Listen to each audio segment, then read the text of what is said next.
Terima kasih masih bersama kami pemirsa. Sejumlah kawasan di Asia dilanda gelombang panas parah dengan suhu sangat ekstrim hingga 50 derajat Celcius.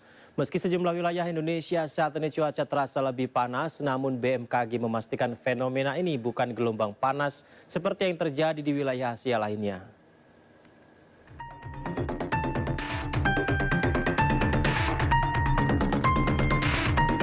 Gelombang panas melanda sebagian Asia. Gelombang panas terparah dilaporkan terjadi di Vietnam, Thailand, Myanmar, Oman, Bangladesh, dan India. Bahkan negara tetangga Thailand melaporkan 30 warganya tewas akibat sengatan panas atau heat stroke sejak 1 Januari hingga 17 April 2024 dengan suhu udara 40 derajat bahkan lebih tinggi. Di Indonesia, sejumlah wilayah merasakan suhu udara yang lebih panas dari biasanya. Namun BMKG memastikan suhu terik di Indonesia bukanlah gelombang panas seperti negara lain di Asia. Fenomena di Indonesia merupakan akibat dari posisi semu matahari pada bulan April berada dekat sekitar Khatulistiwa menyebabkan suhu udara sebagian wilayah Indonesia cukup terik saat siang. Kondisi ini normal dan merupakan siklus tahunan. Kalau kita lihat dari gerak semu matahari, posisi matahari itu berada di sekitar mungkin di sekitar 10 hingga 15 derajat lintang utara.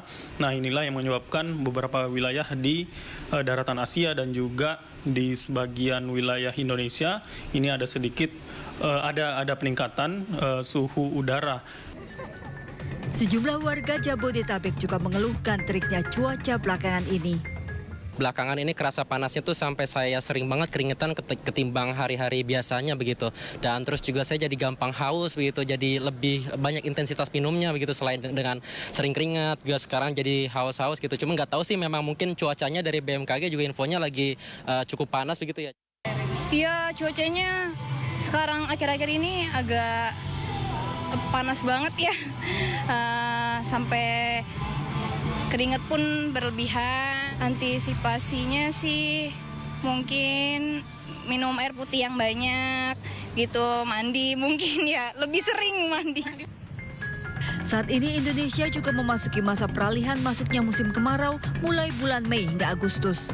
Warga yang beraktivitas di luar ruang diimbau untuk menjaga cairan tubuh dengan banyak minum agar terhindar dari dehidrasi. Pastikan juga kenakan tabir surya agar terhindar dari sinar ultraviolet serta tidak membuang puntung rokok sembarangan yang dapat memicu kebakaran.